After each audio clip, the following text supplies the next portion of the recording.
We're Hey, live. we're live, folks. How's it going? Welcome to an edition of Stack Your Live. Joined by, as always, by RJ. RJ, how are you tonight? You know what, Matt? I'm doing pretty well tonight. I am ready for Friday, though. I'm very, very ready for Friday. I don't know how ready for Friday I am. Um, I also need to figure out my schedule for next week. Oh, and I'm uh, probably opening on Monday, which is not going to be good because I'm also supposed to do a night at a Hyatt this weekend. For Womp womp. status or for other reasons? Status primarily, and I like monthly or semi-monthly. Get the hell out of my house. Yeah, I know that feeling. Um, Hello, Clinton. He Oh is hi, just north of Cuba, going to the Bahamas. Very Cuba. nice.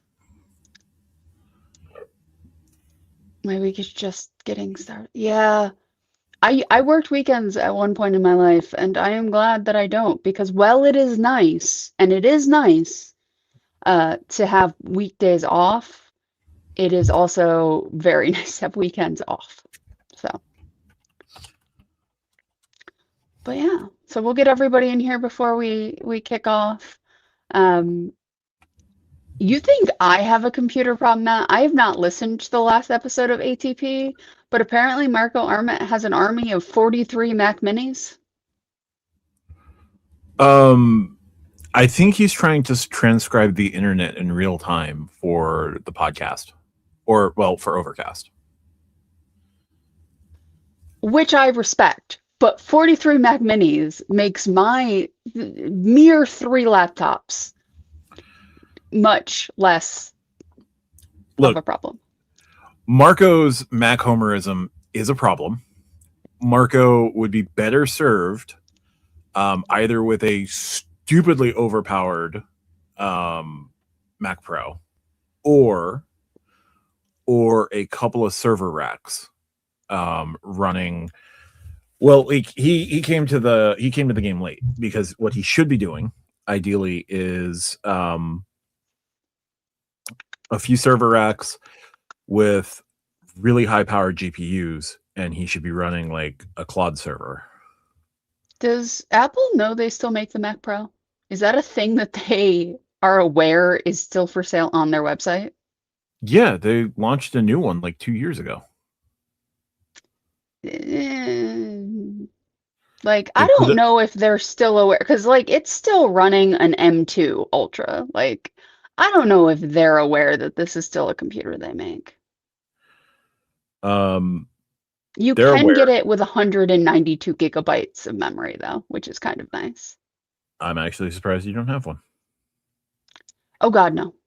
No, no, no. I have zero desire to get a Mac Pro. I've toyed with the idea. So my 16-inch is here. It's right over here. This is Hmm. what runs Stack Your Points. This is what I edit on, what I record on, all of that. I toyed with the idea of getting a desktop, and then I realized I would have to give up my third monitor, my third mini monitor, which is where Discord runs.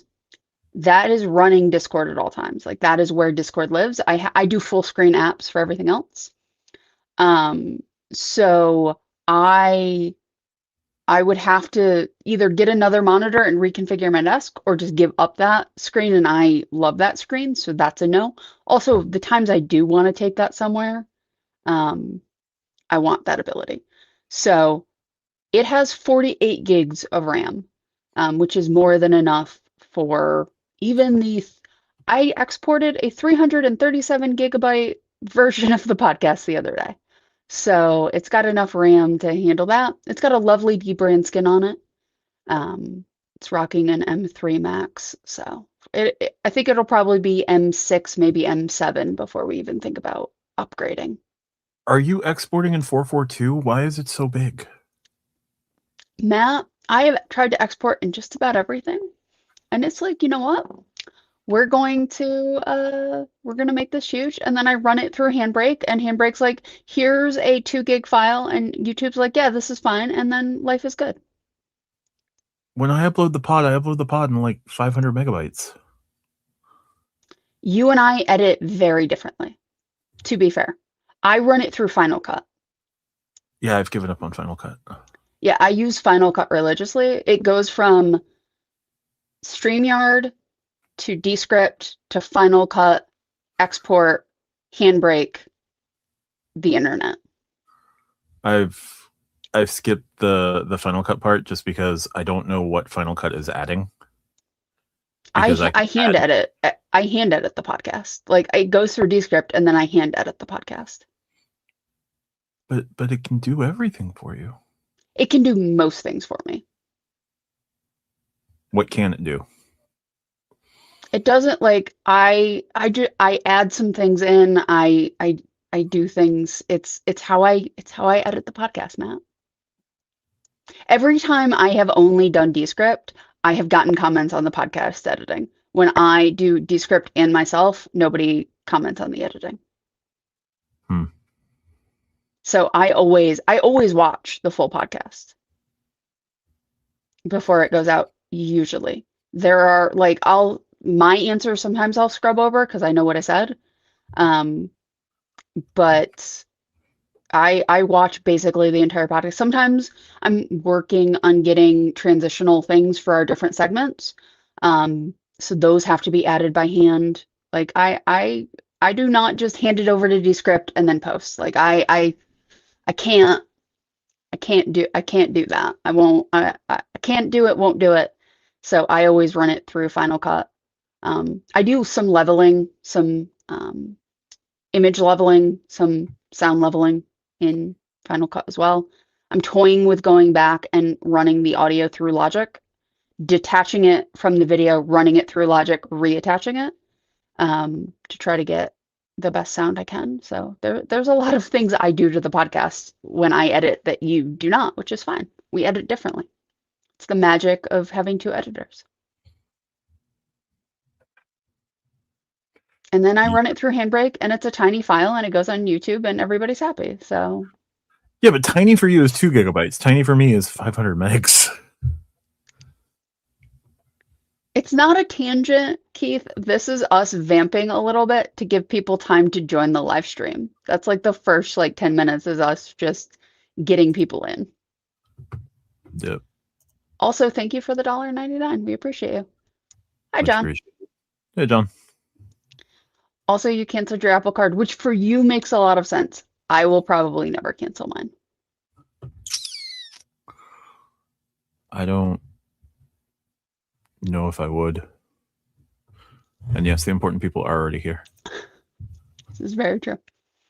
I edit my own stuff. Those are 2 minutes. Sometimes the actual video will be slightly over 2 minutes because I don't count like the end cap and the intro as that. So my files are reasonable. My files are about the size of Matt's files when he uploads the podcast. But yeah, I edit my own stuff. I've done podcasting for like a decade in different forms. So I've done it a lot of different ways. I can't give up the human touch in editing things. Can I just get the new version of Final Cut Pro without buying Creator Studio yet? So Apple just bought the VX company, the company that makes all the packages. My guess is that that'll be part of the subscription is access to those different packs to use in Final Cut, which is why, because Final Cut, the full paid version and the subscription are exactly the same right now. My guess is as part of the subscription, you'll get access to those. I have the subscription. Yep. Because, why not? But yeah, right now it's exactly the same product. Like there is no real difference between Final Cut you pay $2.99 for or whatever and the one in the subscription. Pixelmator Pro has some differences. Yes, you are in the right place. And my Neo is lovely. Thank you for asking, Double. I know you asked on the server. But no, Creator Studio is kind of great. Like I don't like that if you're not subscribe to it, if you're in Word or if you're in Pages or Keynote or whatever, they're like, hey, you could do this. Are you sure you don't want to do this? But other than that, I really kind of like it. I have no earthly idea because I don't do creative things on a Windows machine. I work on one and I am paid to, and that's the only reason I'm on one. The PC equivalent to what? Final Cut Pro? I'd be like Adobe, right? DaVinci Resolve is going to be your best bet. Right, but if you're going pure equivalent, it would be oh, what's the word I'm looking for? I don't know. I've always edited in Final Cut. Adobe Premium. Thank you, Diamond Rice. Adobe Premiere. That's the word that I couldn't find. But yeah, I've always edited in Final Cut. I edited in iMovie for years because that's what I had access to. Those were dark days. I'll be happier if Final Cut gives me a transcript editing capability that I don't have to pay outside extensions for. I mean, or you could just edit. Like it is not. I will agree. It is nice to have transcripts, but it is also like learning full editing is useful. I don't have that attention span. Part of the game, friend. Part of the game. Do you see how quickly I have to produce content sometimes? No. How quickly you choose to produce content. You could slow down. You could edit more finessedly. You could have a setup where things look different. Like you could. That's not your priority, which is fine. But you could. My priority is to get videos out. Which is like that's a completely fair trade-off. But it is not the only option. It is the option you have chosen, which is fine. But it is not the only option. Double understands me. I'm just saying, like there is options. You have chosen one, which is perfectly within your rights. It's your channel, but there are options. Hey, if that's what you got access to, that's what you got access to. You do have those, yes. And for people who do creative work, like Adobe tends to be the one that people do. See, Matt, it's not just me. Matt's niche is that he is in a cave. That's his niche. Though you don't have your blanket on today, so I feel slightly discombobulated. And yeah, the best editor is the one that you have access to. I have access to the Apple suite of things. Like I edit photos in Pixelmator Pro or Photomator because that's what I have.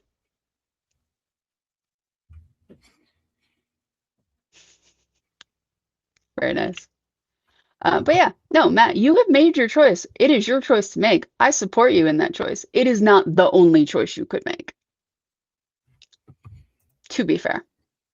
But you know what else? You know who else made a choice, Matt? Robinhood releasing a terrible card. That was a choice, yes. That in fact was a choice. Hilton by adding Yotel properties today under their Select by Hilton brand. Let's do that one first, because it is the shortest.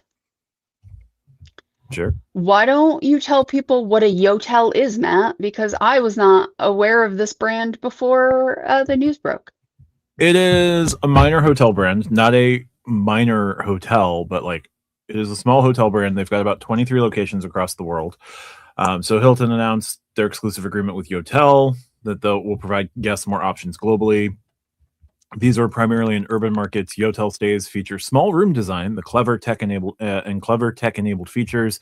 Yotel will continue to independently manage and license its brand of 23 hotels across 10 countries, with a goal of more than tripling its portfolio in the coming years. So they're going under the Select by Hilton brand. They also have these like Yotel pods. Launched in London in 2007, Yotel has expanded its innovative brand to hostels. It's more like a hostel in key markets like New York, Tokyo, Amsterdam, Glasgow, Singapore, with smart, efficient room designs that feature Yotel Smart Bed, which can transform from a flat bed to a sofa with the touch of a button. Oh boy. Here's what a typical room will look like. It reminds And me of True by Hilton. yeah, it's like a millennial brand. It's a brand to target millennials. That's all I got. These are so I don't know that Yotel wants to be associated with Notel Motels, but maybe the one in Tokyo. Yeah, I mean, good choice, good. Like having choices is good. I don't know if this is a really a move the needle um No, it's thing. only 23 properties across 10 countries. There is a Yotel. There are Yotels inside of airports. They have like mini Yotel, like sleeping pod things in airports. So one is in CDG. And for everyone who does not have the codes memorized of airports, where is that, Matt? Paris. I love that the shorthand that credit card and travel people are just like give the airport code, like that means something to 95% of the world. I mean, most people should figure out Toronto Pearson, which is YYZ. All right. Though I do say LYG for LaGuardia. LGA, excuse me. Yeah, I just signed up for it just because I sign up for all the things. I don't plan to ever use it. They do have same day cancellation, which is nice. Yep. They have It's one an in Miami. They have one in Times Square. Yep. I have not stayed at it, nor do I plan on staying at it. Although the next Let's time I see. get stuck at Grand Central, I might just head over to the Yotel for a couple hours. So I did the 5th to the 6th of April just to see. Yep.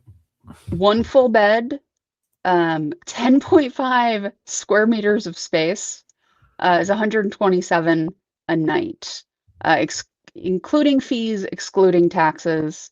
You're only allowed one person in the room. Their highest room is the penthouse king suite with a terrace for almost 600 a night. But like in New York City, like you could charge like 5 grand a month for the size room and terrace this place is. So honestly, it might be like if you want to look like you're, balling out, this isn't like for the price. Their high end is 663 a night. Like that's not bad for, you know, the touristy parts of New York City. Yep. Diamond Rice Hilton might be jealous that Marriott got Citizen M, but there is no way that Yotel is better than Citizen M. Like Yotel is, I literally need something to crash on for 5 or 6 hours. I don't know, like, and I'm not willing to pay standard rate somewhere, and I don't have I don't have, or I'm not willing to consider the points to make something to like crash for a few hours. I mean, it's if you're somebody who likes this brand, it's nice that it's under sort of a bigger umbrella, but it's not a huge needle mover, as we were saying. Yeah. Let's talk about Chase. I do not have any Chase cards where this is really a major deal for me, but you do. So why I don't you did. tell me what Chase is up to? Chase this week has started either rolling out a beta or is soft rolling out a price match guarantee for Chase Travel. It will only be on. It is currently slated to be on the Sapphire Reserve, Sapphire Reserve for Business, and the JP Morgan Reserve cards. So if you have the Sapphire Preferred, not coming to that card. Freedoms, not coming to those. But there is a price match guarantee that will be like up to 24 hours after you prepay for your stay. If you find a cheaper price within 24 hours, you can submit a claim and Chase will match that price for you and like refund you the difference. So like it applies for the edit, it applies for everything else in Chase Travel. What I am assuming will be doing that they'll be doing will be something like if I find something for a random hotel on Expedia, and it's got to be like the same rooms, it's got to be the same layout. Like you can't say, oh, well, I booked a king suite and I found this one bedroom whatever. Right. I expect to be compensated. No, it's got to be the same thing. So if you book a king suite on Chase Travel, if you find a king suite on a publicly available site, they'll take care of it. Now, there might be some extra intricacies with the edit that might require, like, you'd have to get the same sort of benefits that the edit offers. This is where classictravel.com becomes your best friend. Yeah. Because classictravel.com will have all of the offers. Right. Right. So price match guarantee will be coming. And I do think that this, if you are somebody who's shopping around for pricing, right, now you can do something where you can book the night through Chase, and you could potentially get your loyalty eligibility. You could get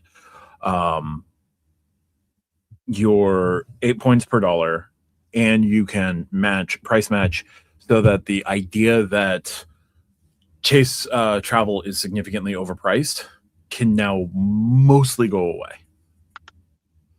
Now it's just on hotels. That is the key, right? Like the rollout of this, and look, like Chase is big enough where if they put significant power behind this, it's fine, right? Like they're a professional company. The claims process for this, for lack of a better word, is really going to be the key, right? Like it's going to come down to how well it is executed versus the fact that they have it. Yep. I'm certain it will be, well, like Chase is making, I think Chase is refocusing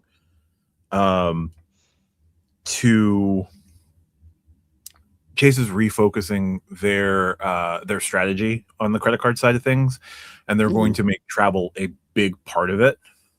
Yes. Like travel will be the portal portion of it, and the portal specifically will be the biggest portion of it.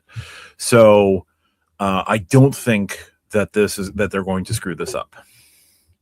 Could they? Yes. But I have to imagine that when this launches, since it's only going to be 3 cards, that they're actually going to have the customer service reps trained, and it will go smoother than some other companies. So I think it's going to depend on a couple of things, right? Like it's going to depend on people, and I know saying this is going to elicit laughter. It's going to somewhat rely on people not being assholes, which is a problem. Because people trying to game this, like they might be declined, right? Like that's fine. But the more manpower that Chase has to put behind dealing with that stuff, the more tightening is going to happen, right? The more this is going to have to keep, like if people start using and abusing this, it is going to be changed, not for the better. It will, to Keith's point, it will be the top tier reps. It will be the top tier cards, right? Like it's not simply you have a Freedom Unlimited like I do, you get all of these benefits, right? Like that part is nice. However, some of this is dependent on people not being screwheads. And as we know, that is always a gamble. So the terms are pretty well laid out. Like if you're going to be a dick about this, at least like the terms make it so that you can't copy and you can't screenshot FHR and say, "Oh, well, FHR is significantly cheaper," because you're going to be an idiot and do the one night of FHR versus the 2 nights at Chase, and you think that you're being clever and you're going to get them to price match to the one night. FHR is going to be excluded out of it. I think anything in the city portal is going to be excluded out of it. The Capital One portal, anything that's another portal, because it's got to be publicly available. Like the pricing has to be publicly available.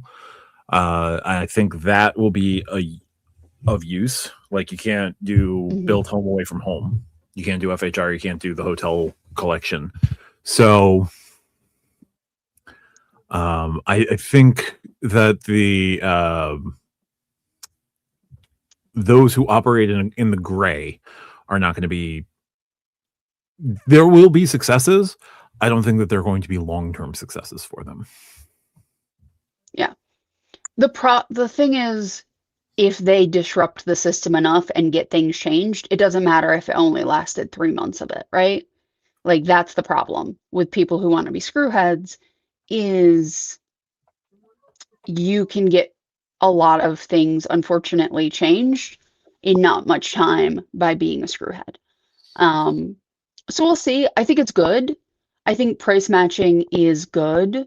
I think there's going to be a lot of people who do not understand the exclusions of this and are going to submit not because they're being screwheads, but because they genuinely don't understand the Yeah. terms. And I haven't read the terms. I don't know how complexly they're written or how explicitly what is or isn't allowed is or isn't allowed. Um, but that is something that is always the hardest part of anything that is quasi sort of a claim of whatever is just getting people to properly document. And you know there's going to be a million stories on Reddit of I tried to price match this to this and they wouldn't let me and I'm moving everything from Chase because how terrible. Well, I mean, if they do it right and Chase fouls up, that's one thing. If they decide to be knuckleheads about it, um, you know, it'll be what it'll be.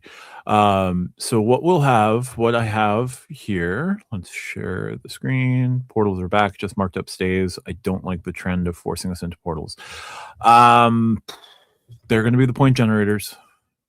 That's going to be the Portals are thing. going, I can see a world where the only change they'll ever have to the platinum multiplier is just a high, like it might still be 5x direct flights, but it'll be 7 to 10x in the Amex portal. Yeah. So, how price match guarantee works, we've got you verify your eligibility, review eligibility requirements below. On the trip details page, share the lower rate you found and upload a screenshot and receive your refund. So, what makes my hotel eligible? Must submit a claim within 24 hours after hotel booking and at least 24 hours before check-in. So you can't do like a same night stay and make that be and try to do eligibility on that. That's not going to work. The Chase travel booking has been paid. You found the lower rate online and you provide a screenshot of it along with the website domain name. A nightly rate difference is greater than $5. All hotel details are the same as your Chase booking, including property, room type, bed type, number of guests, currency, USD, and days of the stay. The lower rate has the same cancellation and refund policies as the one you booked. For example, a non-refundable rate that's cheaper than a refundable rate is not eligible. And a rate is not eligible if it's promotional rate, only available to loyalty program members, or requires a membership to access, is a group, corporate meeting, AAA, government, military, or senior citizen rate, or access through a coupon or part of a package. Corporate negotiated rates are also not eligible. So you got that. And then they've got extra fine print here. Of course. The lawyers had to earn their hours. Well, I mean, at least Chase has lawyers, unlike some. This is true. So to qualify, over all of that, right? You must submit your claim within 24 hours after you book your hotel. I must book your hotel in your Chase travel account connected to a qualifying Chase credit card, JP Morgan Reserve, Sapphire Reserve for business. The Chase travel hotel reservation must be unmodified and uncanceled, so you can't cancel and rebook. Exclusions. The following are not eligible for Chase Travel's price match guarantee. Non-public or wholesale hotel rates. Rates that are part of a vacation package, like hotel and air, hotel and car, etc., or promotional bundles, vacation rentals, rates including additional or optional amenities, parking, meals, entertainment, etc., room rates from an opaque site where the hotel name is revealed only after booking. So you have to do, so it can't be name your own price. Like you can't go on to Priceline's name your own price feature, say like, I want something for $60 and magically the same room appears. Rates that are promotional, as we already went over. Flight, rental cars, activities, cruises, and other travel services. I'm sure that will come later. Same day hotel bookings. Your reservation must have been made at least 24 hours before check-in. Submitting a claim. Submit a price match guarantee claim. You must provide the required details for verification in the online price match guarantee submission form. Your claim must be submitted within 24 hours after booking and at least 24 hours before check-in, including the following details: website URL, price of the lower room rate in USD, and screenshot of showing the lower room rate with and all matching parameters. So like, a price match guarantee refund will impact your account like any other refund, and Chase reserves the right to deduct or reverse any points, credits, or other benefits earned with the additional amount consistent with the terms of your rewards program agreement or any other applicable terms and conditions. And there's a little bit of back and forth on portals in the chat. Here's what I'll say. Portals are not the end of the world. I agree with that point, right? Like I use the Delta portal fairly frequently. I haven't really had any issues with it. I have used FHR through Hilton, or good Lord, through Amex. It's been fine, right? Like that is fine. I think making people use portals who don't want to use portals, I think is where people have the most problem, right? Like if you do not want to use a portal, if you want to book directly, you're in a lot of ways SOL, right? Like if you don't want that extra layer between you and the hotel, or if you're somebody like Spaceco who does a lot of rebooking, right? Like, and a lot of this is for airlines, but he does it with hotels too. Like that could create a kink in the system. Mm-hmm. And people don't like that. And I completely understand why somebody might not like that, right? Like that is legitimate. I do not think portals in general are as bad for most people most of the time, but it's that most of the time that's doing the heavy lifting, right? If you do, say, a typo on somebody's name, which I have unfortunately done before, it becomes a hassle to get that fixed, right? Like it can, if something is not right or if something goes wrong, it becomes a bigger pain in the neck than if you book directly typically, right? Also, Sleepy Rod, we will get to this, I promise. We're just not there yet. And I have thoughts on that in general, but we'll get there in a minute.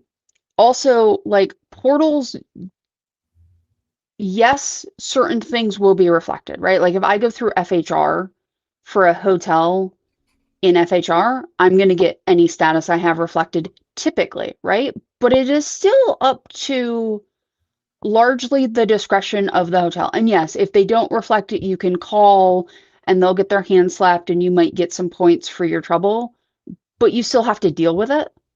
Where if I book directly through, say, Hyatt, any status I don't have, because I don't have any status with Hyatt, but if I did, it would be automatically reflected because I'm booking through Hyatt, right? And yes, some places are dicks about it, but still, right? Like there are reasons people don't like them. And you don't have to use them if you don't want. I think people don't like how high the multipliers can get and how coercive they believe it feels. Again, I use the Delta portal as often as they will give me MR points for using it. I won't use it if I'm not giving MR points, but I will use it if I am. Or not MR, MQDs, excuse me. Yes. So like I will absolutely, if I got to book a hotel and I can get an MQD for it, gonna do it. If I don't get above what my cards will give me, I'm not going to. Um, but does the thought of always using a portal fill me with joy? No. Is it the end of the world? Probably not. But do I get why some people don't like it? Yes. So I don't even think that part of things is the biggest reason why portals got so much hate for so long. The biggest reason why portals get so much hate is typically portals don't let you utilize your fancy schmancy status that you bought on your credit card. That you Or bought with. the extra points earnings, right? Like I'm not gonna get my 32x for having the Hilton business when I stay at a Hilton if I go through the Delta portal. Yep. Um, yes, and they get commissions that fund the extra points. That's exactly right. So for the longest time, you weren't getting your status reflected. You were just showing up as a third party booking. So like, yes, it was great. It would be great that you could get 10 times points per dollar on hotels and rental cars. But when you show up at the hotel, yes, you're getting 10 points per dollar, but it's just showing up as an Expedia expense, as an Expedia purchase, and not as a purchase direct with the hotel. What's starting to be interesting with portal hate started with airlines and flying issues. Well, yeah, airlines are going to be a different beast. Domestic, you should largely be fine, but I get it if you don't want to use a portal for an airline, and that's fine. You don't have to. You're not required to. There are some ways to move the portal, like kind of get the booking moved into your airline of choice. But I'm speaking mostly of hotels. Um, Chase is changing the paradigm by starting to add loyalty programs into Chase Travel. They've added IHG. All IHGs now qualify for IHG One reward rates inside the Chase portal. Like I get 8 points per dollar on my Sapphire Reserve. I get the 16 points per dollar when I when I complete the stay at the IHG property because I'm IHG Platinum. So it's 100. I got 160%. Is it 160%? It's like 60% on top. It's base plus Yeah. 60%. That's what it is.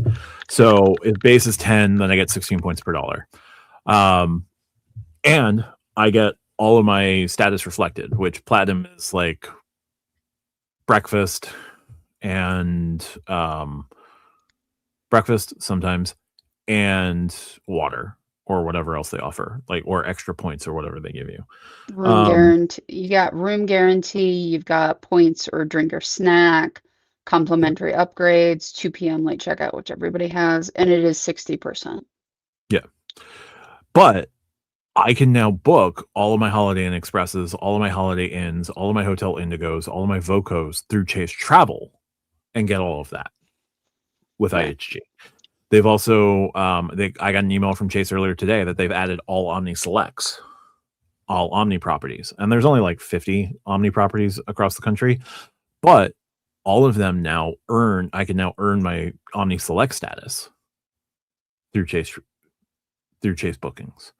I'm sure Virgin is going to add in at some point. Whereas like FHR properties, the hotel collection, you can probably get your status reflected. You can probably get it to work. But if you just do regular Chase Travel for a hotel that's outside of FHR, you're not going to get your status primarily. If it's a Hilton or a Marriott, you might. So Sharvizio, you would be amazed how many people are in loyalty program and have status that they simply build by staying a lot of nights, like Business over traveler. years and years and years. Like Yeah. Tariq's father has like Marriott Silver Lifetime, and he is not a credit card guy. He just stayed at a crap ton of Marriotts. I think he's Air Force. Yep. So he was just sent to a crap ton of Marriotts. Like a lot of people have status. A lot of people have status that you would not necessarily think of as having status. So that is a thing. Again, I think some of it is just elitism, right? Like, Yeah. I don't think we can discount how much of this is simply credit card people being, they think of all portals as Expedia.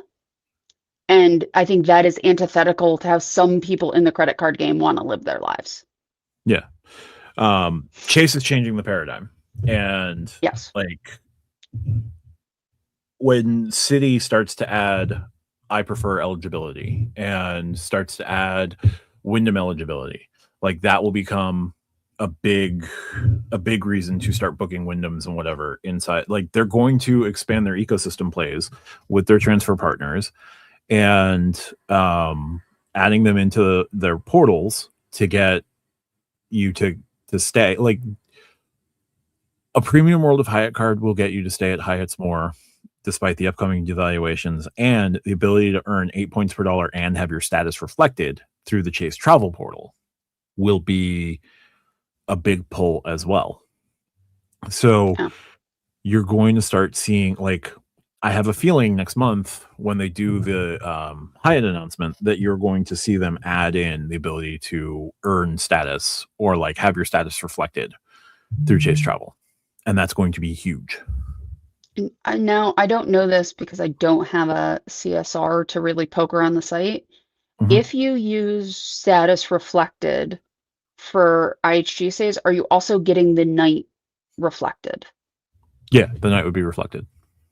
Okay. So you get the night, you get the spend, you get the you get your status reflected. You get everything. It would be the same as Rove's loyalty eligible. Now this is, I don't need a CSR map, but I'm not saying you IHG. need a CSR. I know, but IHG. You earn 26 points per dollar on your IHG card. I do earn 26 points per dollar on my IHG card, and I have Diamond, so I actually earn more than that. Yeah, you don't need the Sapphire Reserve. I Much like I don't think you know. need 3 computers, but Every computer has a job, Matt. uh-huh. One is my desktop, one is my laptop, and one is the cigar bar. Like, they all have a job. They are all employed. All of them are on full employment, Matt. Mm-hmm. Uh-huh. Plus, the indigo is very pretty. I did order the color match D-brand skin. I'm very excited about that. It's going to look nice. It's got the 6-color Apple logo. Oh, to have disposable income again. I don't have children.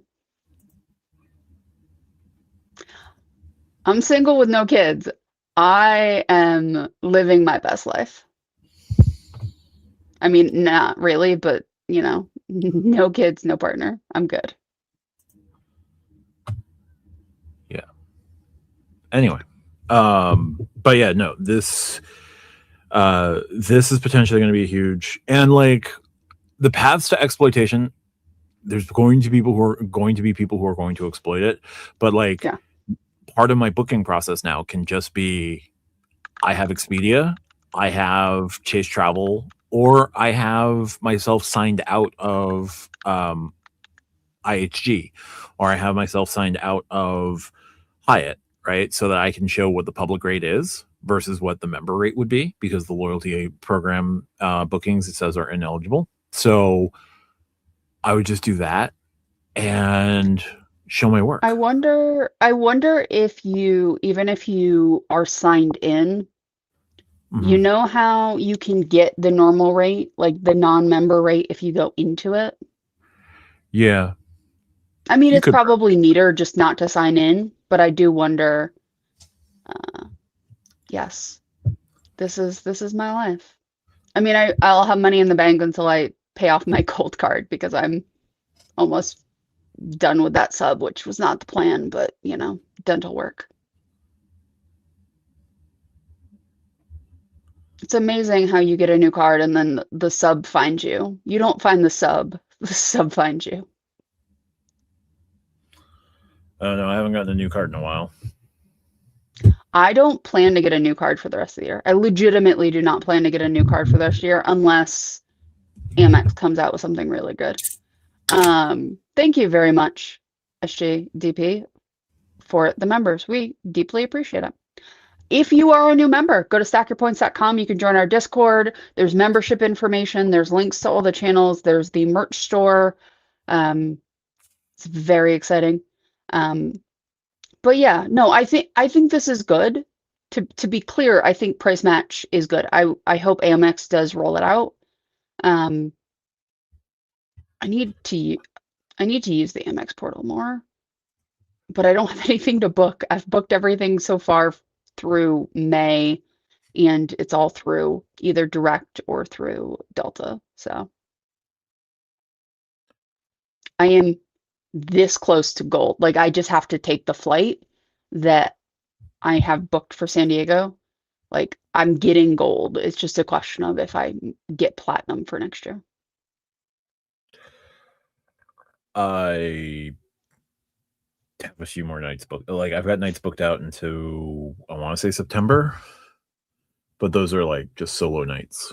That doesn't take into account like family nights or mini getaways. I still haven't done my my edit bookings. I haven't done my FHR yet either. My summer is up in the air right now with like my grandmother and stuff. So it's a question of like get that locked down, make plans past May. You know what I mean? Like it's a when you have family members who you take care of, like you learn you gotta slow your roll a little bit and get to like get those things locked down and then you can figure out your life after. But there is something else, Matt, that we have to talk about. Yep. A potentially new, potentially maybe exciting, maybe not, depends on your feelings on cashback. Um, but an interesting card, I think. You want to pull this bad boy up? Well, first of all, we have to disclaim that it's Amex cashback, so it's It is probably Amex not. cashback. I mean, like most cashback now I feel like is statement credit. Like I feel like that is where cashback is going. Hopefully not, but yeah. So American Express teasing a new business card on Instagram without sharing too much information. You can see the video here. We're not going to play the video. The No. accompanying text is coming soon, a new business card built to be strong, adaptable, and ready for what's next. The video also says a new way to get business done. Then the update was there's a QWW link. QWW link. QWW is a test page for American Express, but like if you click QWW here, it's just going to bring you over to US Card Forms, which is a Chinese language site. I've briefly gotten access to QWW pages before. I've lost my access to QWW pages trying to go through VPNs. It has not been useful. Yeah. So anyway, the QWW link shows a Graphite Business Card Cash Unlimited Graphite Business Cash Unlimited card with an annual fee of $250. So it's likely the new card that's coming out soon. Graphite Business Cash Unlimited, $250 annual fee. All we know about the featured benefits right now is unlimited 2% cash back and 5% unlimited cash back on flights and hotels in prepaid hotels booked at American Express Travel Online. That's all we know right now. It's 2 and 5, which is nice. We don't know if there's any kickers. So like the Amex Business Platinum gives you 2x on purchases over $5,000, gives you 2x on a couple of other categories. This is unlimited too. Chase has the Chase Inc. Premier, which earns ultimate reward points, but it's ultimate reward points for cash only. So it's a flat 2, but you can get kicked up to 2.5 if your purchase is over $5,000. So we don't know if there's any other kickers like that associated with this card. We don't know what the benefits of this card will be, what the additional benefits of that will be. And it's entirely possible that Graphite Business Cash Unlimited is not the only card that they release at the $250 annual fee. There could also be a Graphite Business Plus Unlimited card as well. That's my speculation that I'm going with. Yeah, I absolutely think there's going to be a points version of this. I also think that like there's a chance that the Blue Business Plus and the Blue Business Cash do not make it out of any sort of a lineup refresh unscathed. Potentially. Either a lower limit, maybe 25,000 instead of 50, maybe something else. Maybe they introduce, for the love of all that is good, a personal card that is 2x, right? Like, we don't know what else they're going to do. We have been rumored there's going to be a business gold card refresh. You and I talked about that a little bit today, offline, about the possibility of that and if this plays into that. So I see a place for this in their lineup, especially if you're booking travel, right? Like if you don't want to get a business platinum, if you want Amex, you do not want a business platinum, this card for much less gives you 5x through the portal. Yep. And 2x everywhere else. Again, do I think it should be 250? Probably not, with what we know, but we also don't know what the credits are.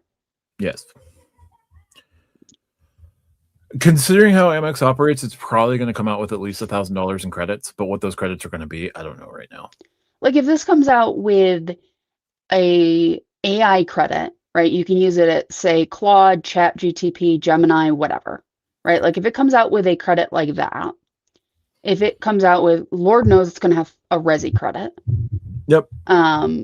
If it comes out with $1,000 worth of semi-useful to useful credits, it may not be the worst value prop at 250.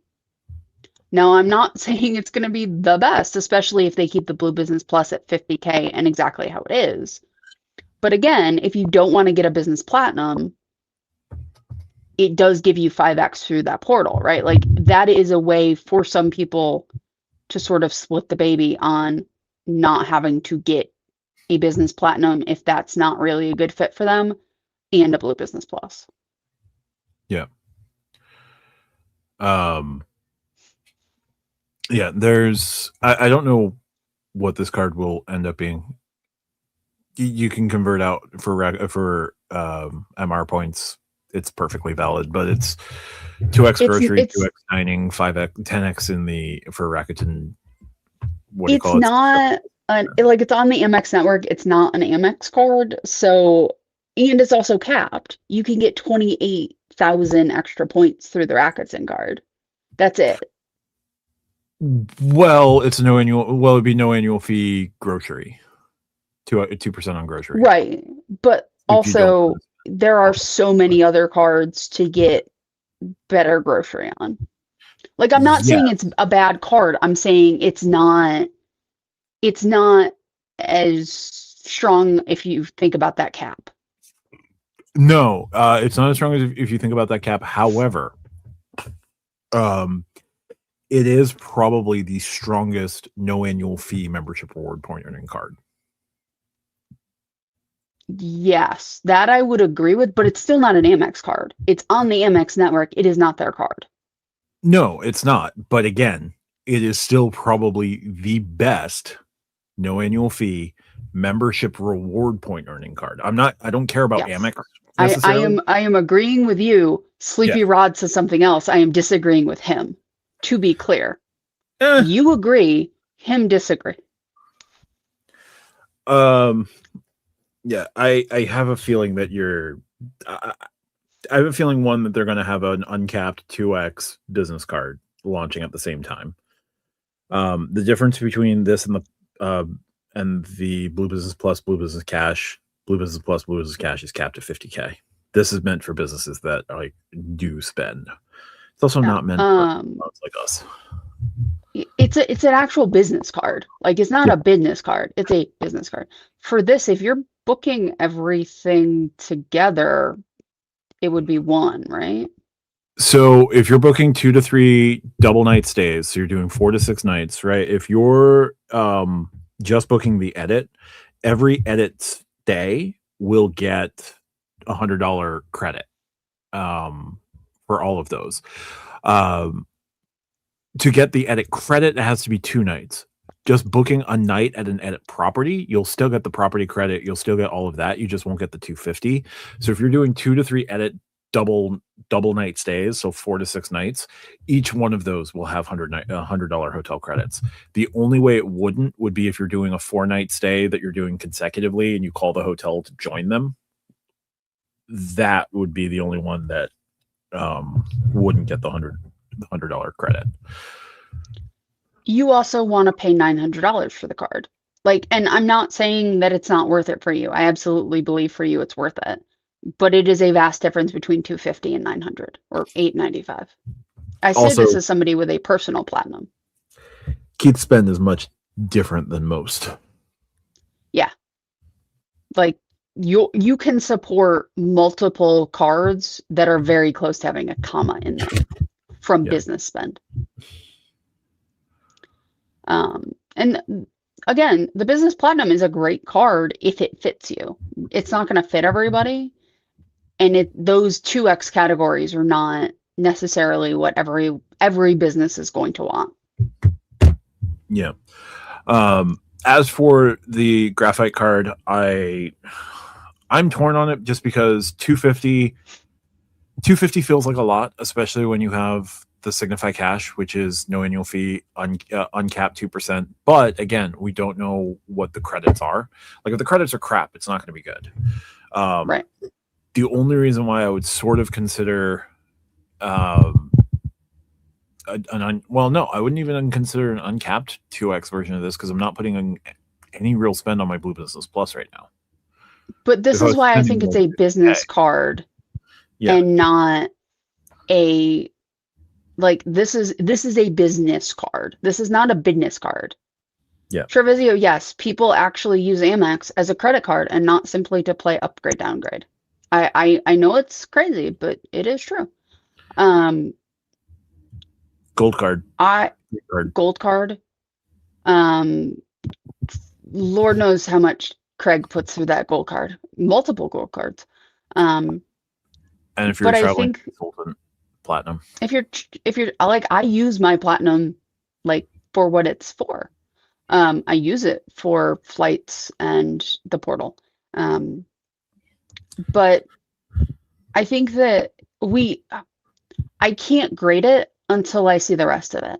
You know what I mean? Like if there is a 2.5 kicker, if there is really strong credits, if there is a lot of other stuff, this could be a business card that you can clearly say, you know, this type of person is going to work well. Or somebody who does not want to have something in Chase, something in Amex, something in Wells Fargo, something in, like, if you don't want to be in a bunch of different ponds, this also could fit well, right? Like there are a lot of ways that I could see this making sense, but until I see the entire card, I don't know.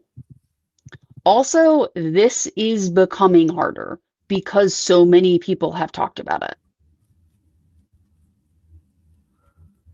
I mean, AP, it was either AP or Jason maybe, like, was talking about like they didn't get an upgrade offer on their business gold, or I'm sorry, business green for like a year plus, and then they just closed it. Like Amex is starting to understand that not everybody necessarily is getting an upgrade downgrade offer. Like I got an upgrade offer to the business gold just to upgrade to the business gold. There was no points attached, but I can use it for Apple software. So I was like, yup, I'm good with that. But yeah, like some of these things are becoming known. Sometimes I don't care depending on how much spend you put through, but sometimes they're definitely cutting it off for certain people. Yeah. And they're also probably not noticing, like, I don't think they necessarily care about they'll take the spend, they'll take you giving them more in an annual fee. I think what they're really starting to shut down on would be the folks who play upgrade downgrade to just get more credits and then downgrade back as soon as they've killed the credits. Yeah. not necessarily true with enough spend doesn't care about Yeah, tomfoolery. no. They care about tomfoolery. They care about Hmm. tomfoolery a lot. They care about tomfoolery more than anyone else. They care about tomfoolery in a way that you're not gonna notice until you're just done. Yep. Like Amex, I know some people. I talked to somebody who worked on their rat squad once. I was an acquaintance of a friend of mine, and like they know even if nothing happens to your account, like they are acutely aware. And these are people putting a ton of spend, not like doing things that you would think of. These are people putting the real spend through cards, and they know. Whether they act on it or not is somewhat a secondary point, but they know, and they are not shy. One of the benefits of being streamlined compared to like Chase or Citi or Wells Fargo is they can act on things differently than those other banks, right? Because they really don't care about their checkings or savings. Like they would like you to because they'd like to take your money and use it while you're not, but like they don't have a mortgage department, right? Like they have a loan department barely, right? Like they've got all of that, but like they don't really have anything other than the credit cards that they super care about, so they can act on it. Yeah. So Yeah, I don't get that either. But also, like Rakuten exists. Like just go make a bunch of points on Rakuten. It's fine. Nord Protect is at like 100x right now. you don't need to buy those all the time. I'm not saying you do, and I have not. I'm just saying, like, if you wanna like do tomfoolery, do it with Rakuten. Don't do it with Amex directly. Yeah. Rakuten doesn't care. Amex does. Rakuten cares if they think you have two accounts. Um, yeah, like they Amex knows what's going on. They don't Yeah. like to shut down cards because they do have the hope that one day you'll dust it off and swipe it. Oh my god, he pulled out the old blue card. Doesn't even give him any rewards, but he used it. Wow. Wait, somebody's got oh God, what is that card that you love? Um, all I can think of is Zima, and I know that's not it. The zinc Uh, card. the yes, thank you. I had the right first letter. Um, but yeah, no, it's something where Amex is acutely aware. I do Yep. think Amex coming out with more cards is interesting. Like I do wonder if we're going to see more personal cards this year. I know, I don't know.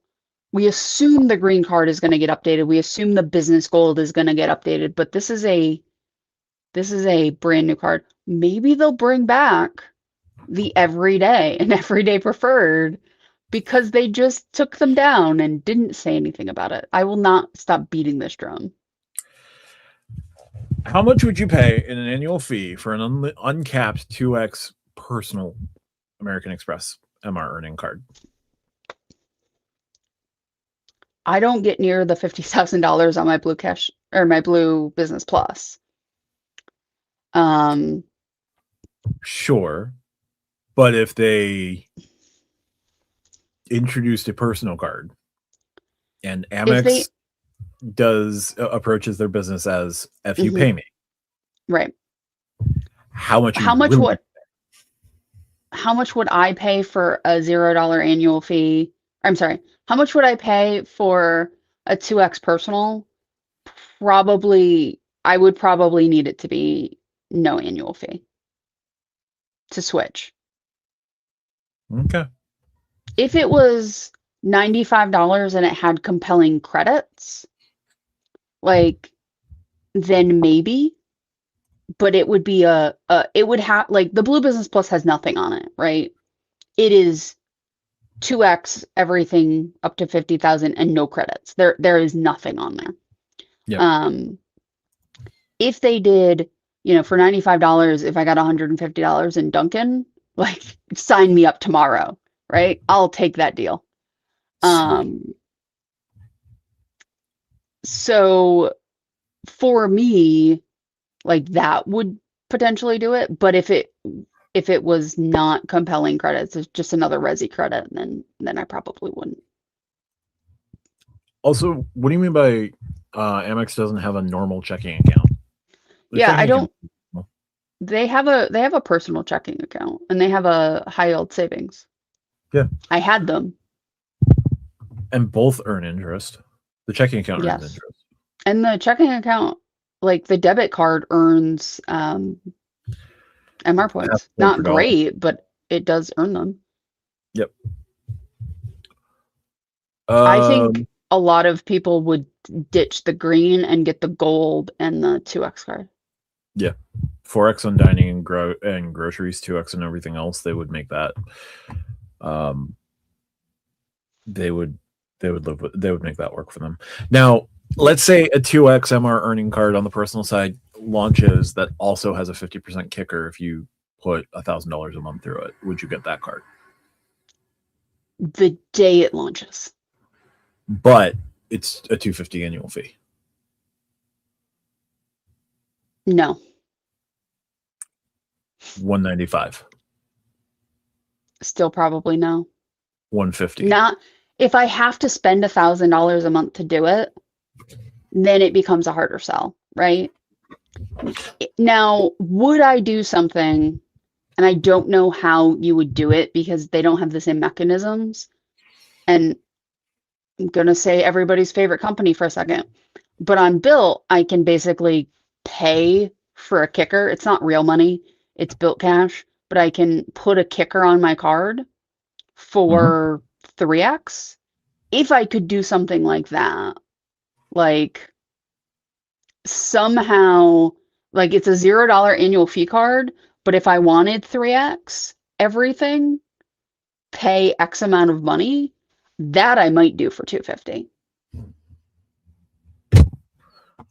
Depending on what, because at that point I could get rid of the green. So if it was 250, I've just lost $150 of annual fee because I don't need the green anymore. Potentially, I have to wait a year, but the gold, like 3x versus 4x, right? Like that would be an incredibly powerful card. Like that I would do in a heartbeat. I'm just trying to see where the lines are. I mean, a lot of it is what is else on the card, right? Like, is there like Dunkin' credits for me are great. Like Resi credits, I don't mind because I do now have places around me. That wasn't the case, right? But I don't have anything in like Resi or Rakuten's dining portal. There's like one place around me that's kind of sort of a biker bar. Um, Not really, but a lot of motorcycle riders go there. Um, so I don't really go there. And then there's like O'Toole's, which is again not really my speed. So my version of dining is all through Resi if I'm going to use a dining thing like that. So I don't mind Resi credits. I'm not going to pay for more of them though, because I have a decent amount of them. So for me, just putting like, if it's a 250 card and I get 400 in Resi, probably not, right? Like I could use all 400. I use all 400 on my platinum card, but it will probably not be something. But if I could do a 3x, then yeah. Okay. I mean, I don't know what to tell you. I don't think Amex is ever going to change that particular rule. Amex is also super easy to get a credit card for. Like you could have a 680 credit score. You can have a sub 700 credit score and you can get an Amex Platinum. I don't know if I would go that far. It can happen. I'm not saying it can't happen. I don't think if you put 1,000 people with poor credit scores like that to apply, I don't think it would be a particularly high rate of acceptance. You can also, they do like you can get the Delta Blue card if you like want, Yep. or the Hilton zero, like the Hilton was going to be better. But like there are in fact the Blue Cash Every Day. Like that's a $0 card. Yep. Like there are $0 cards to get. Yeah. Um, And all but you yeah, need is no, a $0 card. I don't know what's going on with your taxes. yeah. That's fair. Speaking of taxes, You need to do your taxes, sir. well, I gotta find time. It's March. Taxes are due in April. Chop chop. They get done. It's fine. I leave money on the table. Matt, you want to tell people what PayPal did? Or what PayPal. people did to PayPal? Oh, people kill PayPal. People kill PayPal rewards real fast. So PayPal rewards are going to stop paying out to your PayPal account, to any outside bank that you have associated with your PayPal card. And basically, if you could get cash out of your PayPal debit card or your PayPal credit card with PayPal rewards after August 1st, that's not going to be the case. PayPal rewards will be dead on August 1st. It's almost like doing a 5% debit card, even capped at $1,000 a month, and allowing things like grocery for Costco was not sustainable and didn't grow the business the way that they thought it would grow the business. Yeah, people did some shenanigans. They shenaned and then they shenaned again. Yep. Hope those gold bars was worth it for $50. Yeah. So August 1st, your redemption options will become pay at the cash register, like use your points at the cash register, cover the transaction, and you'll need a backup form of payment if your points don't cover the transaction. You can use them on like gift cards at Honey, and gift card redemptions are usually about 0.7 cents per point. Yeah, they're not great. Nope. And then the other thing that you can do with them is who cares? Wow, No Matt. word on if this is going to affect the Venmo credit cards yet, or the Venmo debit card. The Venmo debit card has like these packs of cashback that you can do. Venmo rewards are different than PayPal rewards. So your Venmo cashback card is still going to give you 3% cashback at your best category. And yeah. But yeah, no, PayPal rewards going away on August 1st. I mean, I'm not surprised. I don't have it, so this doesn't super affect me, but it seems like anything that makes so we have talked a lot on Stack Your Points about like the one card to do it all, Yep. or the idea of sort of a one card setup. And it feels like any card that could kind of sort of be that, like gets used and abused and killed by people.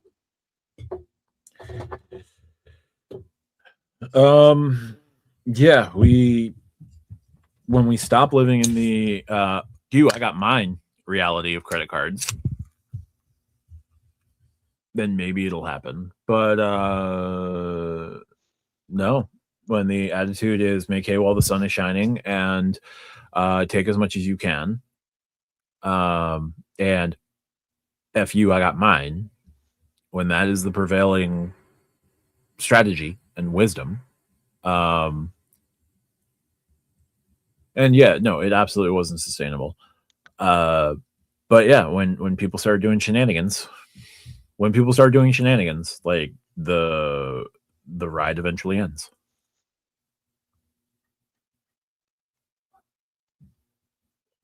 Yeah. I do wonder, especially with them getting AA now, like how long the custom cash in its current form is going to last. Like I know we make fun of the custom cash, but like I do wonder how long that is going to last, or maybe a couple of categories get taken off and different ones get put on. They can rearrange some of the categories. You know what the best thing that they could do with the custom cash would be? honestly. And Actually enforce the 1 card limit. there's that. There's that. You know what the second best thing that they could do with the custom cash would be? What's that? Raise the damn monthly limit. You think that would help? I think that would lessen the number of custom caches out in the world. Oh, no, probably not. Actually, if you did those two things in conjunction, so like, hey, you have 57 custom caches on your account. 56 of these are going away. You're only going to get one, but you can spend $2,000 a month in the category, in your highest spend category, for 5%. See, I think your first one should be free and your next one should be $10,000 for an annual fee.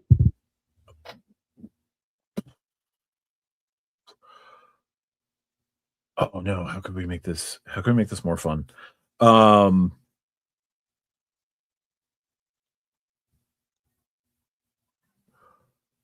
Your first one, no. I could do one better. So your first card, your first card is free. Your second card costs you $10. Every subsequent custom cache is squaring the 10. Wow. So your third custom cache is $100. Your fourth custom cache is 10,000.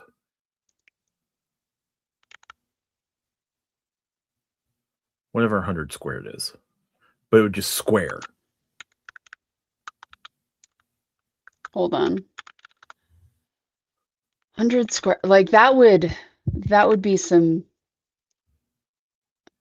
money. It's telling me 100 square is 10,000. Well, that would kill the 10 custom cache crowd for sure. No incentive for them to raise the limit. No, I know. Although with the way AA is going right now, like I think they're going to have to change because of AA. probably. I thought that AA would have done their huge deval by now anyway, but they haven't. I think they're waiting for the next quarter. Potentially.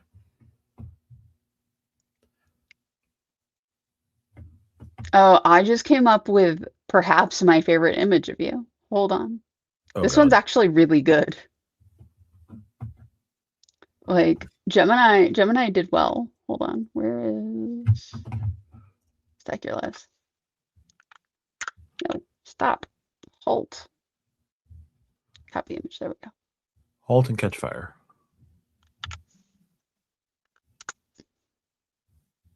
Like that is a fantastic credit card. That's something. I like how it says custom card in the bottom corner. Yes. Because it's a custom card made with Matt. If somebody wants to go to like that site that'll let you skin your credit cards and wants to make this into their actual credit card that is a custom cache, I will shout you out on the podcast. Matt, you would love City Nights. It's so good. Like it actually got your beard properly. I vomit at the prospect of City Nights.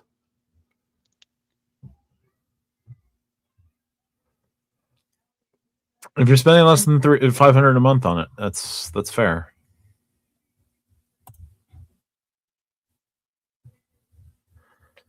I think City Nights is one of the best marketing in credit cards, Matt. I hate it. Like it's so perfect. Why do you hate it? What? Why the hate?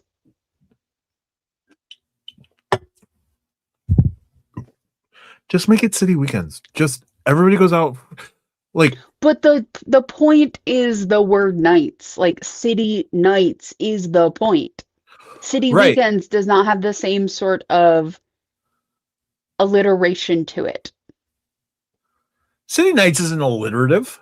Not alliterate. The same sort of prose behind. Like it is better as city nights than it would be city weekend. Like city weekends doesn't make sense. City nights absolutely make sense. A 6x weekend long dining elevated credit gets you Friday night, I am gets you not, I'm Saturday not, night. no, no, no, no, no. I am not arguing for the time frame. I am arguing for the name of the thing.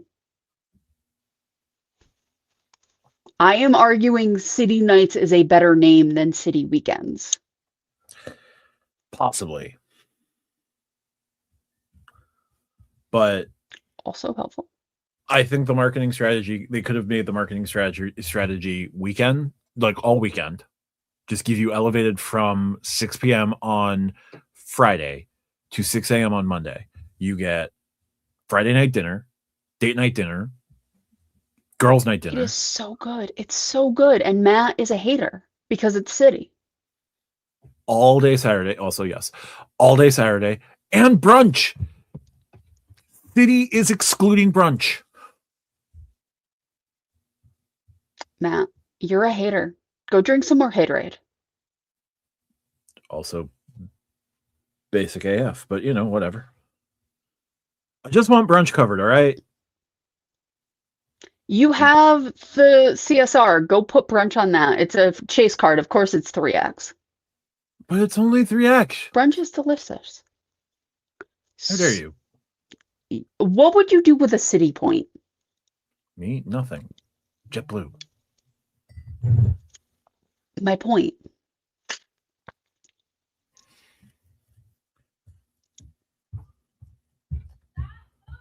That is true.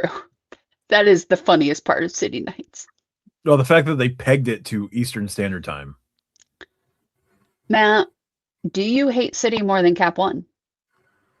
I don't know. They're both equally useless. I love a brunch. Give me I'm like sorry. a pancake. Brunch is the only socially acceptable place where I can drink French 75s. I don't drink anymore, which does limit it because mimosas are such a part of brunch. Also mimosas. Oh no, absolutely not. I can answer this. Again, I don't hate This is Bill. absolutely correct. Yes.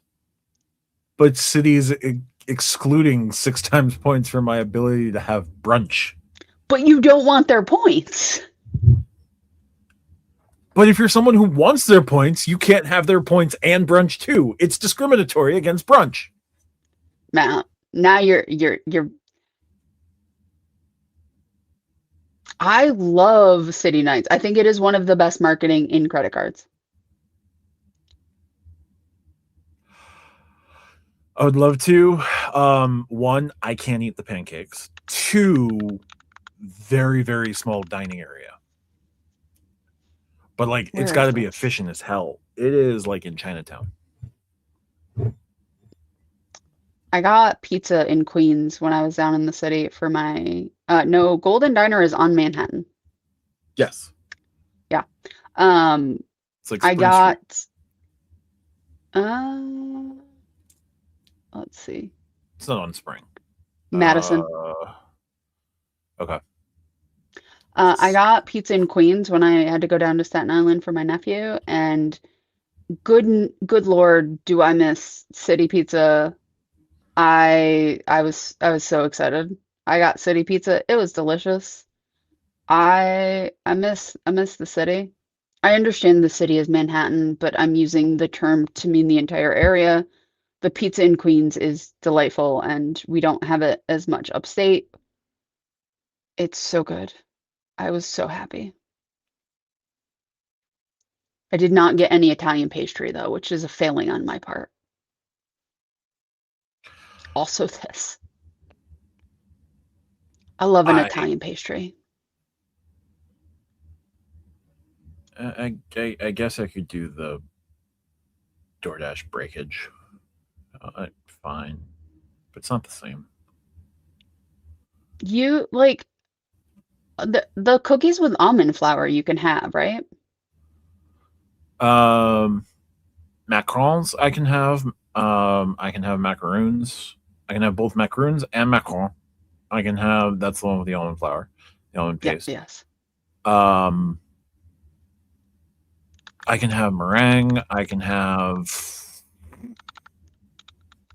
other stuff, but like having traditional New York pizza, New York style pizza, gluten free is impossible. So I did ask Gemini, what are some naturally gluten-free classics for desserts? You can have flourless chocolate cake, Yeah, which is delicious. Creme brulee, which is a personal favorite of mine. creme brulee is good. Yes. Macarons with the almond flour and the egg whites. Yep. Meringues and pavlovs. Yep. You can have panna cotta, which is also just delicious. You can have a fruit crumble with rolled oats that are gluten-free. Yep. Chocolate dipped strawberries also underrated. I got a slice of cheese to eat there, and then we got pepperoni that traveled back home with us, and I ate for 2 days afterwards, and I was so happy. So happy. I Pizza is probably in my top three favorite foods ever. I miss pizza all the time. Yeah. Pizza, Um, hmm, pizza, pasta, just pasta. Just pasta is as a entity. And then probably beef, like a prime rib. Those would probably be my top three. I understand pasta as a category is cheating, but I do not care. well, I know there's a Italian deli that's got multiple locations in Dutchess County that has a gluten free focaccia. So I have my fantasy auction for baseball on Saturday. I fucked up. I Hmm. thought that it was going to be next Saturday. No, it's this coming Saturday. Yay! Um, and so I was spending hours before tonight's live trying to figure out what I was going to get for my sandwich. But I've settled on the turkey, fig, and apple gluten free sandwich with all the rocket. There you go, Mount. You can go full double double. Here's the problem with this. I hear you. I do. Does anyone in their right mind like holding wet lettuce? And I'm not talking you just rinse the lettuce off. No. I'm talking wet with beef drippings. I mean, you could also eat it with a fork.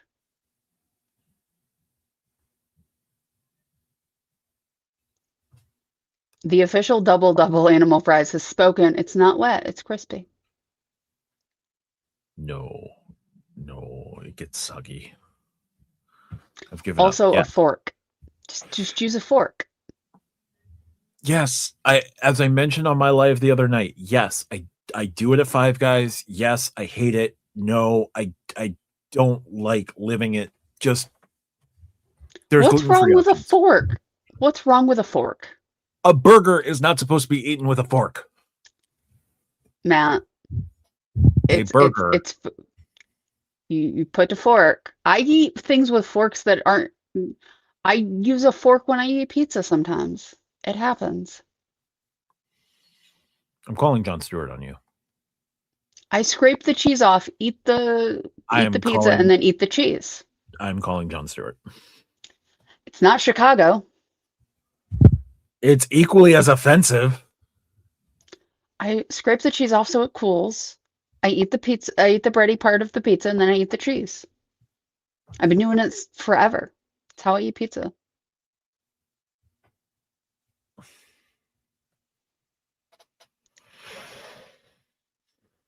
It's good.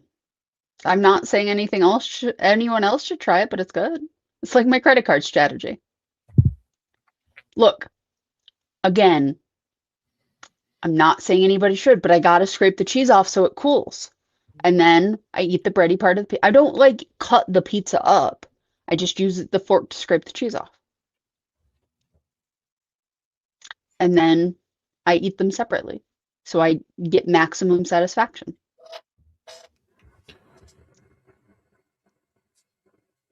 It's good. I don't do that with downstate pizza. Like with the city, Queens, Brooklyn, any of that, I don't typically do it there. But with other styles of pizza, I do. Like a Detroit pizza, it'll take an hour for a piece to cool. 2 a.m. as a person. Only the ones that are not wrapped in a sweet, sweet glutinous bun. Though I have absolutely eaten a burger with a fork. Like if it's one of those really thick burgers, like I take the top bun off and then eat it as like an open face, whatever. There is only one acceptable method to eat a burger patty with a fork, and that is loco moco. Otherwise, no.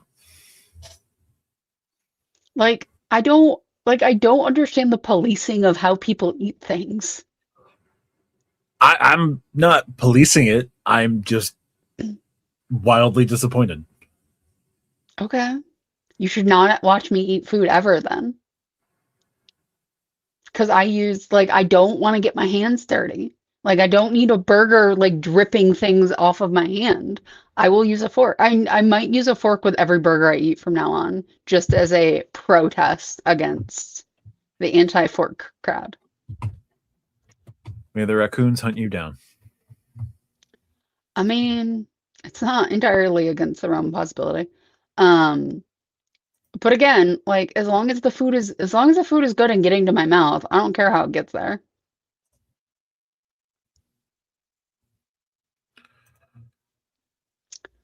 I also ate cheesesteak with a fork. It was really good. Ate every bite of it, and I used a fork. So y'all got any other credit card questions? Anything else? Seeing how close to the edge can I drive Matt with my food. I'm not even lying. I did. It was great. How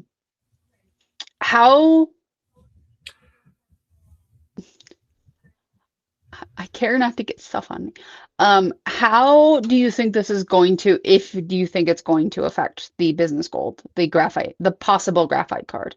Because I don't think the business gold is going to get anything. As long as the word cash is involved in this card right now, it's not going to do a damn thing to the business gold. Let me rephrase that. If there is a points version, yes, they do, Kevin, 250. If there's a points version, same thing, 5x on portal flights, 2x uncapped. Do you think, because I don't think it's going to affect the business gold because the business gold has that 4x in those certain categories. I don't think it's going to affect those. It might affect the business platinum more than the business gold. Potentially, but like because the business platinum isn't direct flight, like that is the superpower of that card, is the portal. Oh, you don't get 5x direct flights on the business platinum?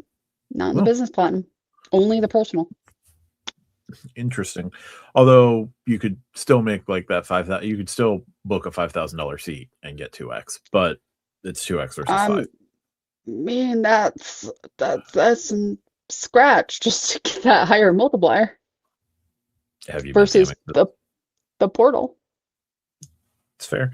So here's the thing. I don't think that 250 version, like if that 250 version came with the same 35% discount in the portal, then it would do some serious damage to the Amex Business Platinum. I don't think a 2x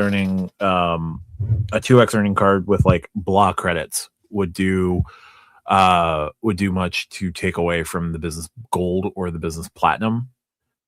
If it came with with certain party tricks, maybe like again that 35%, or like I don't know that Walmart Plus would move the needle necessarily, but like an interesting like GPT or artificial intelligence type credit or something like that, AWS credit or something else. Nope. So any no annual fee Amex personal cards that give membership reward points. Not currently available. There's the everyday preferred. Those have been discontinued for now. Technically, the debit card does. Technically, Technically, if you want to get, it's 1 point for every $2, but you have to use the debit card to do that. yeah. And Kevin, no current plan for a personal version that we know of, but this just dropped. Like the video for this just dropped today. Walmart Plus is fantastic. Is that on the Business Platinum? I know it's on the Business Gold. I think it's on the I don't business think it's on plan. the, I don't know. Keith, you have the Business Platinum. You can tell us. But Yeah. I it'll be interesting. I wonder how the Plum card makes it out of here if anything happens with the Plum, because it's what? It's at the 250 point, isn't it? Yeah, but the plum's a completely different animal. Like the plum is for Business Gold only. Okay. buying and bringing in inventory and then letting you extend out your payment on that inventory so that you have plenty of runway to sell that Uh, inventory. right. I am aware of what the card does. I meant from a annual fee perspective or from a lineup perspective. I'm not. I understand the Plum is a different animal. Yeah, it's 250 as well. So I don't know if they're going to keep the cards at the same or if they're going to adjust. I don't see it going down because Amex doesn't really do that, but we'll see. I don't think that. So, given the nature of the plum, I don't think that they would move the annual fee on it. Yeah, Like, it's possible. They tend to stratify the um we have no idea about this card. We have one like screenshotted page and it's not even um, the full page. typically, with the exception of the business platinum, no other business card from Amex charges an authorized user fee or an employee card Correct. fee. That's because they're not authorized users; they're employee They're cards. employees. We also don't know though with it being uncapped if they might. The uncapped part of it may change that. May change that. At most, it would be $100. Oh, I don't think it's going to be a lot. Yeah. Um, yeah, the Plum, I understand the point of the Plum, and I think it is a great card if you need it for what it is. I just was saying annual fee is the same if Amex was going to do something different. That's all. Yeah, the plum's not going anywhere. Like, Oh, I it's don't think it's going anywhere at all. no, it makes money for them. It's a very different animal, and the people who need it and rely on it, those are good customers for Amex because they put thousands of dollars of spend through that card. Um, but graphite, like we're gonna find out about graphite over the course of next week because when Amex says something's coming soon, it's ready and they're gonna launch within a week. Yeah. They do not linger. I would not be surprised if this card doesn't drop and then within a month we don't find out what's going to happen with something else. This I would assume that the green cards, well, this card kind of raises tons of questions about the business gold. The green? Yeah, sorry, the business green. Yeah, because it's 2x in the portal for $95. That's the only thing on this card. Or Yup. the only thing on the business green. It's 1x everything, 2x through the portal for 95. It is the downgrade path of the business platinum and business gold, but again, I don't think Amex so much cares about that. I think the reason they have a business green, is because they have a personal green, even though they're wildly different cards. Now, I have always said what they should do is the same thing they do on the business gold, with the rotating, they just pick 6 different categories. Or they pick some overlapping with the business gold, some different to have people want to get both. Yep. I think that would work out really well and just have it be 3x instead of 4x like the business gold. Yeah. That I think could be a huge win for them. So it's certainly possible that we'll see the greens updated in the next month. We'll see the business gold probably updated in either over the course of Q2 or in Q3, and then they're kind of done. If they don't, Platinum got their refresh, gold got a refresh, so it's green. Delta doesn't really need one. I don't think they're going to touch the Marriott cards for a little while, not until they figure out the whole chase thing. I don't think they're going to update the cards, I should say. Yeah. No one cares. Like, no one cares about a business centurion. Unless, like, they're not touching the centurions anytime soon. It's a $10,000 initiation fee. They don't need to do anything to that card anytime soon. The people who have that card have so much money that they're not counting points the way we're counting points. They have that for like the concierge perks and the I need to be on a fully booked flight, make it happen perks. Yep. I need to bump 6 or 7 people out of this, what do you call it? Reservation. Yep. But the people who have the money and who get a lot of value out of this card, they pay for things way more expensive than the Centurion. They also pay cash for their travel. They're not playing the points miles game. No. Like, I was talking to someone through a relative of mine who works in tech, and I asked him about a Centurion card. And he's like, yeah, you have to have the card. And I asked him what he meant. He's like, you just, at a certain level, you just have the card. Whether you care about points, whether you don't, like it is part of the, you know, quarter zip and a Centurion card. Like it's part of just being in certain crowds. Do I necessarily think that's the smartest play? No, but like at a certain point, those things matter to certain people. And in things like tech sector, like that does kind of matter. If you're whipping out a Freedom Unlimited, like they're going to look at you some sort of way. Lonnie might be able to get away with it, but not everybody can. Yeah. And Lonnie could get away with it because when the person who asked him about it was curious about it, and he was just like, I'm earning 7 times points per dollar right now. Like, yeah, I could pull out a better card, but why? But also, like some of the people in that higher echelon would look at you caring about points as a negative too. So there is that. Yep.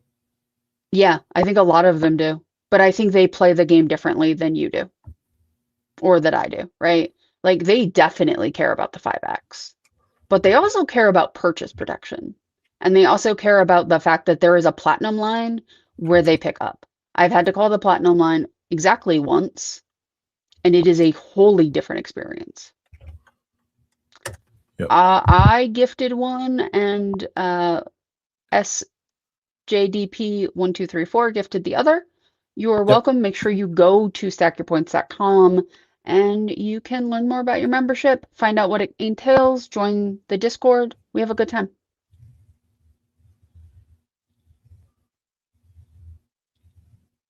Absolutely. Matt, anything else on your credit card laden mind? No, I'm just waiting for more news. Waiting to, like, I heard the Hurdy Gurdy podcast earlier this week. Since Justin had Carissa from Rove on. Did I disclaimer earlier? Disclaimer, I've moderated a Facebook group. Wow, they give me 5,000 points a month. I haven't gotten my points this month. Disclaimer over. They're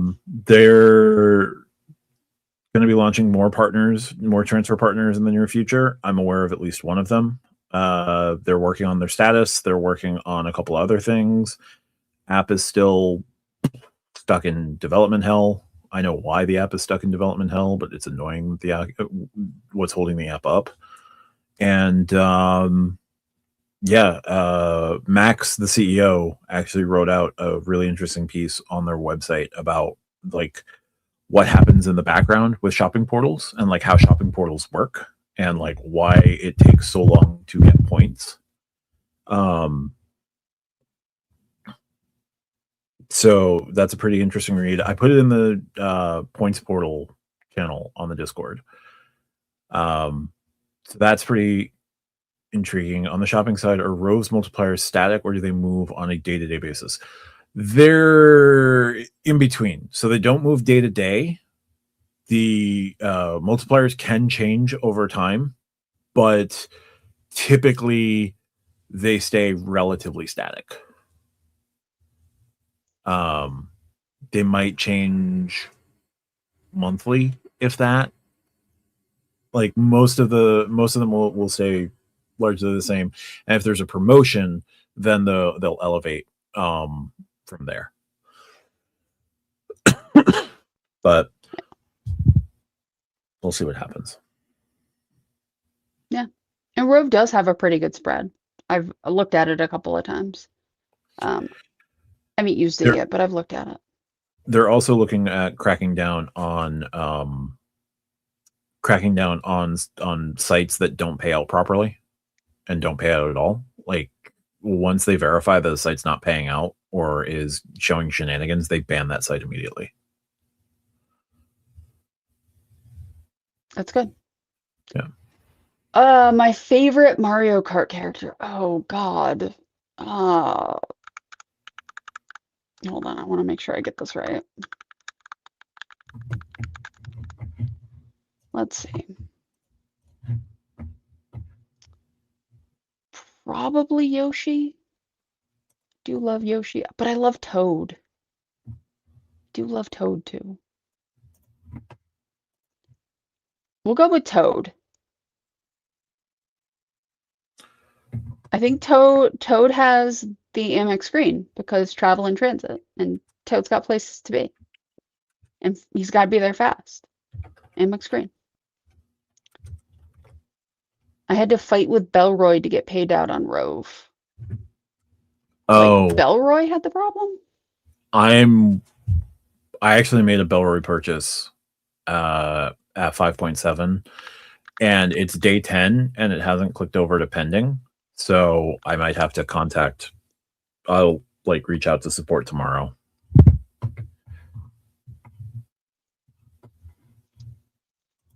They do have Pete's Coffee at 9.8, which I do need to buy coffee soon. Oh, that was 13, a week and a half ago. I know. I mean, it's a nice site. Mm-hmm. You can get up to 39,230 points on Motley Fool if you buy the one membership, which is, I think it's got a comma in it. Yeah, some of those are a little sketchy, as per Carissa herself. I mean, Motley Fool, everybody has Motley Fool. Yeah. It just is. I think it comes in the starter pack, like ESPN came on cable. Mm-hmm.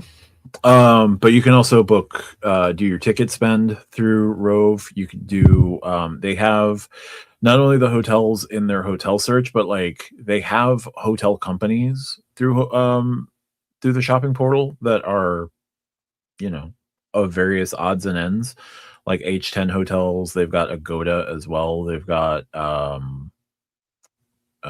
Red Roof, if you really want to book Red Roof for whatever reason. Citizen M is separate. They've got Thrifty car rental. They've got a couple car rental agencies as well, the big ones and then the not so big ones. Resort Pass they've got for 2.6x points per dollar. Oasis Hotels and Resorts, you can buy when there's point sales. You can stack those point sales with Rove. So when there's a Alaska mileage plan, right? When those go on sale with like 100% bonus, you got 1.6x Alaska mileage. I'm sorry, mileage plan is the old name. Alaska Atmos. When Atmos goes on sale, you can buy Atmos points with a extra kicker from Rove as well. What are my plans for my Rove miles? I'm probably going to be looking into Lufthansa primarily. See if I can make Allegris work for a trip or two.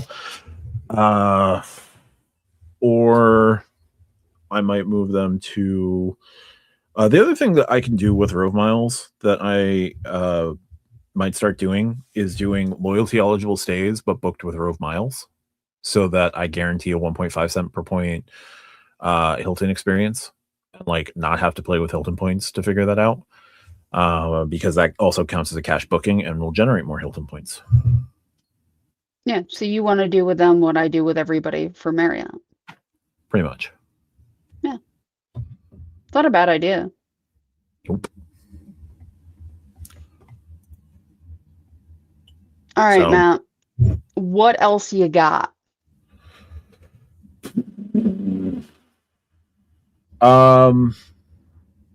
Honestly, I think that's it, because we are looking at tax time is next month. We're looking at the Hyatt stuff is next month. So if there's going to be a higher end World of Hyatt card, it'll probably come out next month. I don't think we're going to get any premium IHG card before premium World of Hyatt card. I think the rest of the news from Chase for the rest of this year is just going to be adding more loyalty. Like, I'm going to call it loyalty eligible inside of their portal, but like having your status reflected, or like having your membership reflected in their portal. And that will just be huge for Chase. Yeah. We'll see how that works. I want things like that to work. We'll see. Double. Any indications? So at the tail end of 2024, IHG CEO like said that they needed to start reinvesting into their loyalty program, and part of that would be, looking to focus on an increase in spend on their credit cards. And one of the easiest ways to get an increased spend on your credit card is to have a higher tier credit card. So that's where kind of the indications about it first started, the first inklings of it.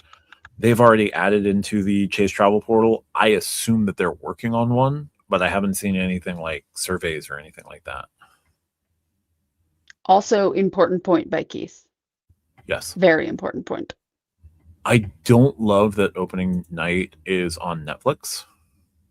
Yeah, well, sports likes to take everything and divide it up onto as many platforms as possible. Well, the Friday night Apple TV commentating was not good to start, and I don't remember who Netflix brought in for their because like I've been spoiled with my play-by-play and color analysts for the last like 15-20 years, because I've had Gary, Keith, and Ron on TV, and we had Howie Rose. I had Howie Rose on the radio. This will be Howie Rose's last season calling Mets games. I'm kind of sad about that, but he'll probably do what Bob Murphy did after Bob Murphy officially retired. Like, he'll come back and do the occasional thing here and there while he's still got energy. But like, Howie does not look 72. Howie is 72, but he doesn't look it. Spry for a 72-year-old. Yeah. So like, I've been spoiled, but like, the only other play-by-play guy that I really trust, the Mets play-by-play guys are great. Like, Gary's great. The new guy, Josh Rogan.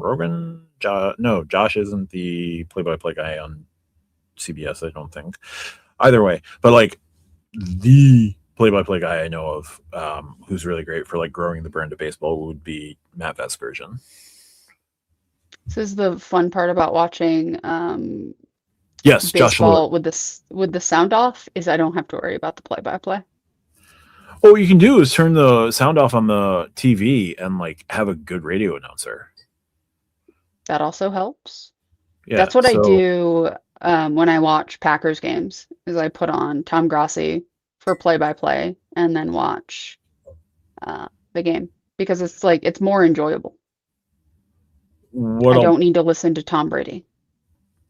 try, what I might do over the course of the season, now that I've got like when the Mets are on the Friday night on Apple TV, I'll probably just watch it on my phone and see if I can have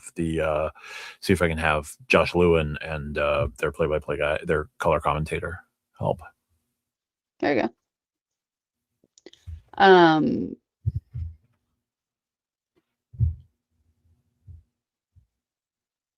I resent and resemble part of that remark. They put out some garbage teams. This year could be different. But yeah, no, GKR made bad seasons like fun.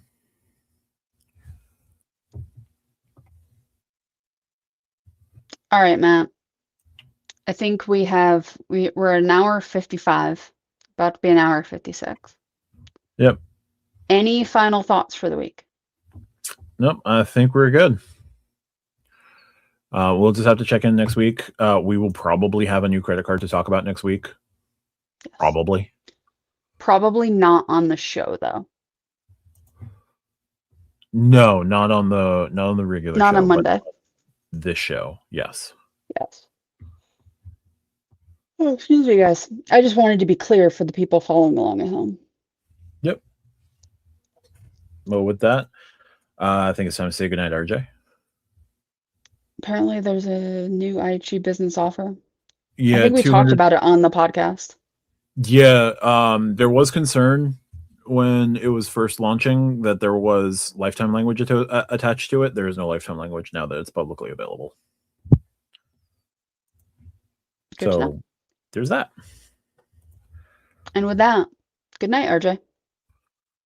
Night, y'all.